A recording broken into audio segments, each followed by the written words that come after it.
So hello guys, आज मैं लेकर के आया हूँ एक बहुत ही इंपॉर्टेंट मैटर आपके लिए। हर एक बच्चे का क्लास 10th बोर्ड एग्जाम की जो भी बच्चा तैयारी करता है उसके लिए एक बहुत इंपॉर्टेंट टॉपिक होता है। बच्चा क्या सोचता है कि हम लोग साइंस की प्रिपरेशन कैसे करें बोर्ड एग्जाम के लिए। साइंस का मतलब यहाँ पर 3 सब्जेक्ट अगर आपको पता है तो 10th क्लास में होते हैं। एक आपका सबसे भारी सब्जेक्ट जो बच्चों को लगता है, हालांकि उतना भी टफ है नहीं है, फिजिक्स, फिर आपका केमिस्ट्री मेरा फेवरेट, फिर कौन है, बायोलॉजी। ये 3 सब्जेक्ट्स आपके इसमें आते हैं, ठीक है, जो कि आपका 10th के बाद सेपरेट हो जाते हैं, लेकिन यहाँ पे इन लोगों को हम लोग साथ में पढ़ते हैं। कौन है, फिजिक्स, केमिस्ट्री और बायोलॉजी। ये तीनों के तीनों सब्जेक्ट आपके साइंस में आते हैं। 100 नंबर का आपका पेपर होता है, 18 मार्क्स की आपकी थ्योरी वाला होता है और 20 मार्क्स का शायद प्रैक्टिकल होता है, ठीक है। तो अब इसकी प्रिपरेशन आपको कैसे करनी है, आज मैं कुछ 10-12 पॉइंट लेकर के आया हूं। अगर उसको ईमानदारी से आपने फॉलो किया तो आपका बोर्ड एग्जाम की प्रिपरेशन क्या होगी, बहुत आसानी से हो जाएगी, क्योंकि हमारे ऑफलाइन के बच्चे भी इसको फॉलो कर रहे हैं और मैं चाहता हूं कि मेरे ऑनलाइन वाले बच्चे भी इसको फॉलो करें, जो भी बच्चा इसको देखे, ठीक है। एक चीज मैं बोल दूं आप लोगों को, बड़ी इंपॉर्टेंट, ये जो बोर्ड का एग्जाम है, अगर हम लोग मोटा मोटा देखें तो बोर्ड के एग्जाम में अभी आपका ये चल रहा है सितंबर, अक्टूबर स्टार्ट हो चुका है, 1 अक्टूबर है। बोर्ड एग्जाम आपका अगर हम देखें तो अक्टूबर, नवंबर, दिसंबर, जनवरी मानते हैं, फरवरी में आपका लास्ट तक बोर्ड एग्जाम स्टार्ट हो जाता है, ठीक है। तो हम लोग जनवरी मानते हैं। 4 महीने का समय आपके पास अभी बाकी है। अब ये 4 महीने में मैं बोलता हूँ मेरे एक्सपीरियंस से, 2-3 साल से मैं बच्चों को पढ़ा रहा हूँ, मेरे एक्सपीरियंस से अगर मैं बोलता हूँ तो ये 4 महीना क्या है, मोर देन इनफ। देखो मैं बहुत बड़ा वर्ड यहाँ पर लिखूंगा और एकदम जिम्मेदारी के साथ में लिख रहा हूँ, मोर, क्योंकि ऐसे ऐसे बच्चे आए हैं जिन्होंने नवंबर में हमको ज्वाइन किया है, ठीक है। ऑफलाइन की बात कर रहा हूँ, ऐसे बच्चे जिन्होंने हमको नवंबर में ज्वाइन किया है पिछले साल, ठीक है, वो भी 85% 90% के आसपास लेकर के आए हैं। तो आपका टाइम आपके पास इनफ है। अगर आपने अभी ठीक से पढ़ाई नहीं की है, ईमानदारी से आपने पढ़ाई नहीं की है, तो क्या है, 4 महीना आपके पास क्या है, मोर देन इनफ है। मैथ का थोड़ा सा दिक्कत हो सकती है कि मैं मैथ का टीचर भी नहीं हूँ, लेकिन साइंस आप आसानी से पढ़ सकते हैं। अभी 4 महीने में एकदम इजिली आप पढ़ सकते हैं, अगर आपको अच्छा गाइडेंस मिले, और गाइडेंस आपको यहाँ पर मिल जाएगा। बाकी आप फॉलो करें, चीज़ों को ईमानदारी से पढ़ेंगे तो आपकी चीज़ें क्लियर हो जाएंगी। अब क्या है, मैंने यहाँ पे क्या लिखा है, एक चीज़ बड़ी इंपॉर्टेंट, कि आपका ये जो 4 महीने वो क्या है, मोर देन इनफ है। ईमानदारी से पढ़ोगे तो चीज़ें हो जाएंगी, क्योंकि एनसीईआरटी की बुक ही पढ़नी है, पतली सी बुक है, इतनी बड़ी, वही आपको पढ़ना है। देखते हैं बड़ी इंपॉर्टेंट चीज़ें। तो क्या है तुम्हारा, how to prepare science for board exam 2025। अगला पॉइंट देना क्या है, हियर आर, ये क्लियर हो जा रहा है, अच्छा यहाँ पे थोड़ा सा, ठीक है। Okay, here are some important tips to follow. यहाँ पे क्या आपकी कुछ इंपॉर्टेंट टिप्स है जो कि हमको फॉलो करनी पड़ेंगी, ठीक है। देना वो इंपॉर्टेंट टिप्स क्या है, वो हम लोग लेके आए 10-12, ये आपका 15 पेज की स्लाइड है, इसमें सारी इंपॉर्टेंट टिप्स आपको यहाँ पे मैंने लिख करके दे दी है, ठीक है। देखते हैं पहला, सबसे पहले टिप क्या आपका, नो द सिलेबस। पहली बात क्या है, अपने सिलेबस को समझने का ट्राई करो। पहले समझो कि तुम्हारा सिलेबस क्या है, कहाँ सॉरी, कहाँ से सवाल बनते हैं, कौन से चैप्टर टफ हैं, कहाँ से ज़्यादा सवाल बनते हैं, किसका वेटेज ज़्यादा है, एक्सपेरिमेंट्स कैसे पढ़ने हैं, कौन से एक्सपेरिमेंट्स पूछता है एग्जाम में। अगर ये चीज़ें अगर आप एक बार समझ लेंगे तो क्या होगा, आपका बहुत ज़्यादा फायदा होने वाला है। सबसे पहले सिलेबस को एक बड़े अंदाज में समझो, कौन से चैप्टर टफ हैं, या फिर अगर आप पढ़ रहे हैं ठीक ठाक, ठीक है, एक एवरेज बच्चा जो नॉर्मल बच्चा है उसने कुछ पढ़ा होता है, कुछ नहीं पढ़ा होता है, तो कुछ चैप्टर्स आपके ऐसे होंगे जो आपने अच्छे से पढ़े होंगे और कुछ चैप्टर ऐसे होंगे जो आपने अच्छे से नहीं पढ़े होंगे। तो आप दोनों को पहले समझने का ट्राई करो कि कौन सा चैप्टर तुम्हारे लिए टफ है, कौन सा चैप्टर तुम्हारे लिए आसान है। अगर तुम उसको एक बार समझ जाओगे अच्छे से तो क्या होंगी, चीजें आपके लिए आसान हो जाएंगी। सबसे पहले आपका पॉइंट क्या था, नो द सिलेबस, अपने सिलेबस को समझो, उसको पहचानो। सेकंड पॉइंट क्या है, देख लेना, स्टिक टू एनसीईआरटी। 90 से 95% क्वेश्चन कहाँ से आते हैं तुम्हारे एग्जाम में, प्रीवियस ईयर उठा के देख लेना, एनसीईआरटी से आते हैं। 1-2-3 सवाल तुम्हारे बाहर से आते हैं, लेकिन वो भी जो तो आपके क्लास के नोट्स होते हैं, जो आपका टीचर होता है उसको कवर कर देता है, ठीक है। तो आपके सवाल सारे के सारे वही नोट से आएंगे। लेकिन अगर अभी तुमने कुछ नहीं पढ़ा, एकदम रॉ हो, कुछ भी नहीं पढ़े, एकदम तुम ऐसा लग रहा है कि नए नए गए हो 10th क्लास में, बहुत सारे ऐसे बच्चे होंगे जो एकदम नए नए गए, कुछ पता ही नहीं भाई कि क्या चल रहा है दुनिया में, लाइफ प्रोसेस क्या होता है, एक्सक्रीशन क्या है, रिप्रोडक्शन क्या है, कुछ नहीं पता है।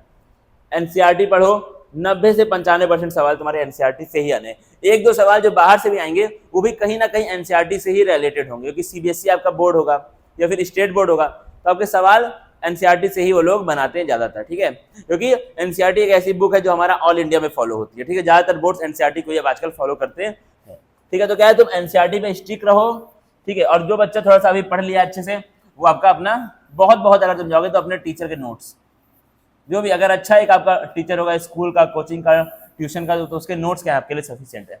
100% सवाल एनसीईआरटी पढ़ो, टीचर के नोट्स पढ़ो, 100% सवाल तुम्हारे क्लियर हो जाएंगे, ठीक है। अगला देना क्या है, मेक अ स्टडी शेड्यूल। अब क्या है, देखो 4 महीना बाकी है, हम लोग पूरे साल स्टडी का टाइम टेबल अपना स्केड्यूल बनाते हैं, लेकिन वो पूरा नहीं हो पाता है। लेकिन अभी 4 महीने का वक्त ऐसा है कि अब आपको सीरियस होना पड़ेगा।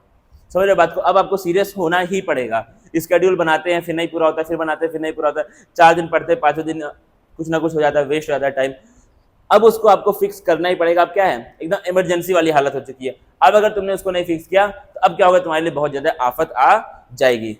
तो क्या है, एक स्टडी का, आप देखो पता नहीं क्या यार क्लिक हो जा रहा है बार बार मुझसे। क्या करो, एक अपना स्टडी का स्केड्यूल बनाओ। अगर आपका मान के चलो 6 घंटे का स्कूल होता है, मान लो 6 आवर्स का स्कूल या फिर कोचिंग जहाँ पर भी आप जाते हो वो होता है, ठीक है। 6 घंटे का स्कूल मान लो, यहाँ पे हम एक बार बनाने का ट्राई करते हैं। मान लो वाइट पहन लेंगे, 6 आवर्स मान लो आपका स्कूल हो गया, ठीक है। मान लो किसी का 7 होता है, 7:30 होता है, बहुत बच्चों को लेट हो जाता है, तो वो लोग का हम इसको 7 घंटा मान लेते हैं। टाइमिंग भाई मैं यहाँ पर नहीं लिख रहा हूँ, किसी का 9 बजे स्कूल स्टार्ट होता है, किसी का 8 बजे होता है। 7 आवर्स का आपका मान के चलो स्कूल हो गया। 2 आवर्स आप जा रहे हो कहाँ पर, किसी भी इंस्टीट्यूट में अपना कोचिंग करने, वो भी एक इंपॉर्टेंट चीज़ है, ठीक है। 2 घंटे का आपका कोचिंग और 7 घंटे का क्या हो गया, आपका स्कूल हो गया। 9 घंटे तुम्हारे यहाँ पे खर्च हो गए, और आपको 6 घंटे कम से कम सोना पड़ेगा, ठीक है। 7 घंटे 8 घंटे सोना, ये सब क्या है, फैंसी बातें हैं। मैं बहुत ज़्यादा इन सब बातों में बिलीव नहीं करता हूँ, क्योंकि मैं खुद भी मैंने माना है पर्सनली, मैं सोता हूँ 6 घंटे 5 घंटे और मेरी नींद पूरी हो जाती है। बाकी लोग भी 6 घंटे 5 घंटे अगर आप सोएंगे तो आपकी नींद कंप्लीटली पूरी हो जाएगी। तो क्या हो गया, देखो 7 2 9 और 6 15।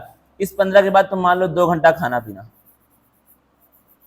2 आवर्स का मतलब खाना पीना नहाना धोना, फिर भी आपको 7 देखना 7 2 9 6 15 और 2 17, फिर भी तुमको 7 आवर्स पढ़ाई के मिल रहे हैं। अब ये 7 आवर्स क्या होने चाहिए आपके, डेडिकेटेड,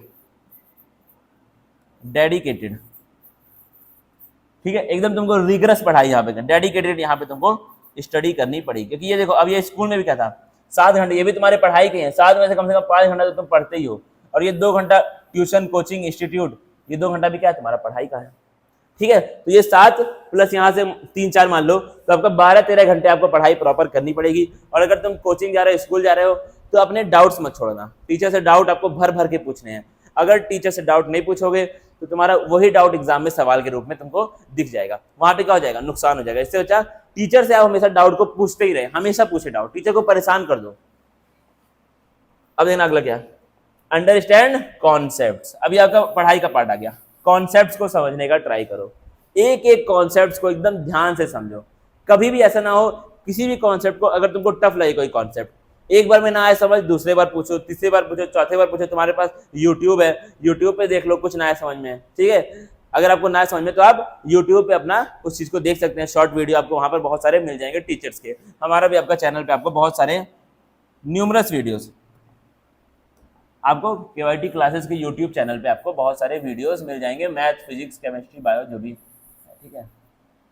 समझ में आया? तो ये चीजें आपको कहीं ना कहीं देखनी पड़ेगी। तो कंसेप्ट को छोड़ो मत, बहुत सारे ऐसे कॉन्सेप्ट होंगे जो आपको कहीं ना कहीं टिपिकल फील होंगे, उनको छोड़ना नहीं है, पकड़ना है। एक बार नहीं आएगा समझ में, दूसरी बार, तीसरी बार, चौथी बार, लेकिन उसको समझ करके ही मानेंगे। ये आपका एटीट्यूड होना चाहिए। अगली बार देखना, हम लोग बायो की बात करें, डायग्राम्स आपसे एग्जाम में अभी भी पूछता है, डायग्राम्स तुमसे एग्जाम में अभी भी वो लोग पूछते हैं। अब वो डायग्राम क्या है तुम्हारे लिए, कहीं ना कहीं बहुत ज्यादा इंपॉर्टेंट है, ठीक है। तो डायग्राम्स को बार बार प्रैक्टिस करो, और कुछ ऐसे फेमस डायग्राम्स है बायोलॉजी के बुक में, वो तुमसे पूछेगा ही पूछेगा, ठीक है। जैसे मान के चलो नर्व सेल, न्यूरॉन का पूछता ही पूछता है, रिप्रोडक्टिव सिस्टम, मेल फीमेल पूछता है, ये सब क्या फेमस है चीजें, टीचर से अपने पूछ लो। ये सब डायग्राम क्या है तुम्हारे लिए, बहुत फेमस है, पूछेगा ही पूछेगा।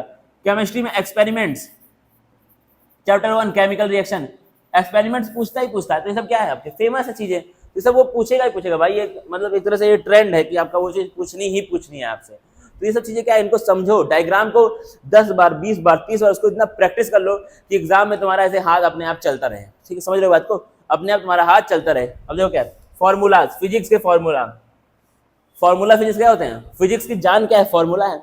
जैसे मैथ की जान, मैथ और फिजिक्स आपस में भाई भाई हैं, फिजिक्स की जान भी क्या है, फॉर्मूला है। और फॉर्मूला को याद करो, उसका एक अलग से अपना कॉपी बनाओ, छोटी सी डायरी बनाओ, उसमें फॉर्मूला को लिख लो, डेली सुबह उसको पढ़ो फॉर्मूलाज को। तो क्या होगा, उससे आपका बहुत ज्यादा फायदा होगा। अगला देखना सैंपल पेपर। अब आपको अगर सीबीएसई, अब सैंपल में तुमको बहुत सारी साइट्स पे मिल जाएगा, लेकिन कई साइट्स पे क्या होता है, आलतू फालतू होता है। तो बहुत एक ऑथेंटिक साइट्स पे आप जाकर के सैंपल पेपर, जैसे फेमस साइट्स, मैं किसी का नाम यहाँ पर ले नहीं सकता हूँ, लेकिन बहुत सारे ऐसे हैं जो कि फेमस इंस्टीट्यूट है, जो कि अपने सैंपल पेपर्स बना करके डालते हैं अपना क्रोम पे और इन सब चीजों पे, ठीक है। तो क्या है, सैंपल पेपर, और आपका सीबीएसई का भी अपनी एक ऑफिशियल साइट है, ठीक है, वहां पर आप देख लें सैंपल पेपर, उन सैंपल पेपर्स को बार बार सॉल्व करो, ठीक है। अगर तुम्हारा सिलेबस अभी 50% भी हो पाया है तो भी उन सैंपल पेपर्स को एक बार सॉल्व करके देखो, ठीक है। तो क्या होगा उससे, एक टाइम लिमिट के साथ, अगर 3 घंटे का होता है पेपर तो 3 घंटे में उसको सॉल्व करने का ट्राई करो। उससे क्या होगा, आपकी प्रैक्टिस डेवलप हो जाएगी अच्छी। अगला देखना बहुत इंपॉर्टेंट चीज क्या आ रही है, रिवाइज रेगुलरली। रिवाइज रेगुलरली, मान लो जैसे आपका क्या होता है लाइफ प्रोसेस चैप्टर, अब तक सबके स्कूल में लाइफ प्रोसेस चैप्टर पूरा हो चुका होगा, ठीक है। उस चैप्टर को हमको लगभग 2 महीने पूरे हो चुके होंगे, स्कूल, कोचिंग, ट्यूशन, जहां पर भी आप पढ़ रहे हैं।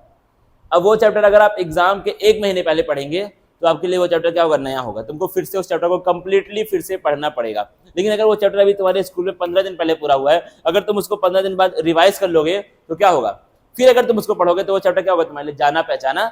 1-2 कॉन्सेप्ट शायद तुम भूल जाओ तो उनको तुम रिवाइज कर लोगे, फिर से तुम पढ़ सकते हो। लेकिन अगर तुमने उसको पढ़ा, मान के चलो तुम्हारा स्टार्ट हुआ मई में, तुमने मई में उसको पढ़ा और अगले साल सीधा तुम उसको रिवाइज करो जनवरी में, तो वो तुम्हारे लिए कंप्लीटली नया है भाई, ठीक है। फिर वो तुम्हारी गलत फहमी है कि अगर तुमको ये लग रहा है कि ये चैप्टर तुमको तब समझ में आ जाएगा तो वो नहीं आएगा भाई, वो तुमको फिर से पढ़ना ही पड़ेगा। तो इसलिए क्या है, जितना सिलेबस पूरा होते जाए उसका प्लान बनाओ अलग से अपना। अगर आप 7 घंटे घर पे पढ़ते हैं तो 5 घंटे आप करंट सिलेबस पढ़ें और 2 घंटे का आप प्लान बनाएं किसका, रिवीजन का। रिवीजन में तुमको बहुत कुछ नहीं करना है, ठीक है। अगर एक चैप्टर को पढ़ने में तुमको रियल में, जब तुमने पहली बार उसको पढ़ा था, अगर तुमको उसमें लग रहा है, मान लो तुमको 1 हफ्ता लगा उसको पढ़ने में, तो तुमको रिवीजन में बस 1 दिन लगेगा, मुश्किल से 1 दिन लगेगा, 3-4-5 घंटे लगेंगे। तुम्हारे पास नोट्स होगा, एनसीईआरटी की बुक तुम्हारे पास होगी, उसको तुमको बस खाली एक बार पढ़ना है। अगर पहले अच्छे से उसको पढ़ चुके तो तुमको एनसीईआरटी की बुक बस खाली एक बार पढ़ना पड़ेगा, तुम्हारी क्या हो जाएंगी चीजें सारी क्लियर हो जाएंगी। तो रिवीजन का बहुत ज्यादा इंपॉर्टेंस है, रिवीजन बहुत इंपॉर्टेंट है। अगला क्या है आपका आखिरी, आग लगा दो। क्या लगा दो, आग लगा दो। बोर्ड का एग्जाम एक बहुत कोई टफ चीज नहीं होता है। बोर्ड का एग्जाम लोग आसानी से, अगर 3-4, देखो मैंने क्या बोला स्टार्टिंग मैंने बोला था, ठीक है। बहुत सारे बच्चे इसमें परेशान होंगे, भटक रहे होंगे कि भाई 4 महीना बाकी है, हमने शुरू से मेहनत ही नहीं की, अब क्या करेंगे, अब तो फेल हो जाएंगे बोर्ड में। ऐसा नहीं होता है भाई, ठीक है। ये सीक्रेट है बोर्ड के एग्जाम का। बोर्ड का एग्जाम बहुत भारी चीज नहीं होती है, मेहनत करोगे क्लियर हो जाएगा। समझ रहे बात को, 85% बोर्ड के एग्जाम में लाना कोई भी टफ चीज नहीं है। अगर आपने स्टार्टिंग से साल के पहले दिन से अगर नहीं पढ़ा है तो 85% लाना आपके लिए बहुत कोई टफ चीज नहीं है। 4 महीना बहुत होता है, साइंस में तो बहुत ज्यादा होता है, ठीक है। छोटी सी बुक है भाई, इतनी पतली सी, तुमने अब तो देखा ही होगा, बहुत लोग, सब लोगों के पास अब तो बुक होगी, पतली सी बुक है, उसी को पढ़ना है बार बार। तो क्या है भाई, जाओ और आग लगा दो। 4 महीना खुद को इसमें घुसा दो। ये जो 4 महीना है उसमें आपकी डेडिकेशन एकदम पीक पे होनी चाहिए। डेडिकेशन क्या होनी चाहिए, एकदम पीक पे होनी चाहिए भाई। आग लगाना है, इसलिए मैंने यहाँ पे क्या लिखा है, आग लगा दो। डेडिकेशन इतनी कर दो पागल हो जाओ इसमें, समझ रहे बात को, इतना डेडिकेटेड हो जाओ कि पागल हो जाओ। इसलिए मैंने यहाँ पे वर्ड यूज किया कि आग लगा दो, एकदम खत्म कर दो जिंदगी एकदम इसी में। अगला का एक फेमस कोट, एक फेमस आपका ये देखिए शायरी हम बोल सकते हैं, जो भी है ये क्या लिखा है, खुदा भी उस पर भरोसा करता है जो अपने हौसले से अपनी तकदीर बदलता है। मतलब क्या है, खुदा भगवान ईश्वर भी उसी पे भरोसा करेगा जो अपने हौसले से, आपके अंदर डेडिकेशन डिटर्मिनेशन इतना खतरनाक होना चाहिए कि भाई नहीं पढ़ा अभी तक 6 महीना, अगर हमने नहीं पढ़ा, आखिरी के 4 महीने बाकी हैं, इतने हौसले के साथ करेंगे पढ़ाई की आग लगा देंगे। वो आपके अंदर अगर है तो ऊपर वाला भी आपके साथ खड़ा हुआ है, साथ देगा भाई। समझ रहे बात को। अगला क्या आपका, थैंक यू गाइज, ठीक है, थैंक यू गाइज। याद रखना एक चीज को, आग लगाना है, आग लगाना बहुत इंपॉर्टेंट चीज है, ठीक है। बाकी हम इसी पे खत्म करते हैं आज के हमारे इस लेक्चर को। छोटा सा था लेक्चर, लेकिन भाई बातें जो मैंने बोली है बड़ी समझने वाली बातें हैं, इनको समझना और मेहनत करते जाना। 4 महीना तुम्हारे लिए बहुत ज्यादा है, इसलिए मैं इस वीडियो को बना रहा हूँ, कि मैं बताने के लिए बच्चों को कि भाई 4 महीना बहुत है तुम्हारे लिए। अगर 4 महीना लग गए तो तुम बर्बाद, मतलब एकदम चीर फाड़ दोगे भाई पेपर को। समझ रहे बात को, बस ठीक है, चलते हैं फिर हम लोग। थैंक यू गाइज, ख्याल रखना सब लोग।